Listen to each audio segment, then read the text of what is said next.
రగిలే రాళ్ళని పునాది చేసి ఎదగాలని, తరివే వాళ్ళని హితులుగా తలచి ముందుకెళ్ళాలని, కన్నుల నీటిని కలల సాగుకై వాడుకోవాలని, కాల్చే నిప్పుని ప్రమిదగా మలచి కాంతి పంచాలని, గుండెతో ధైర్యం చెప్పెను, చూపుతో మార్గం చెప్పెను.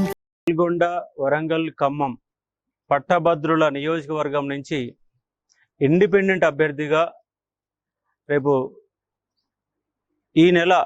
వచ్చే నెల 27వ తారీఖు నాడు జరిగే ఎన్నికలలో పోటీ చేయబోతున్నాను. నేను ఇక్కడ నల్గొండ జిల్లాకు సంబంధించిన వ్యక్తిని. మాది పక్కనే ఈ నల్గొండ పట్టణం నుంచే 10 కిలోమీటర్ల దూరంలో ఉన్నట్టు అశోక్ సార్ అనే వ్యక్తి మాత్రం డెఫినెట్ గా ఆయన ఒక గ్రామీణ ప్రాంత నేపథ్యం నుంచి వచ్చారు, ప్లస్ ఒక జర్నలిస్ట్ గా పనిచేశారు. ఆయనకి ఎన్నో సమస్యలు అన్ని తెలుసు కాబట్టి నిజాయితీగా చేస్తారు అని మా నమ్మకం ఉంది. అందుకే మేమందరం కూడా విద్యార్థులు అందరి సపోర్ట్ కూడా అశోక్ సార్కి.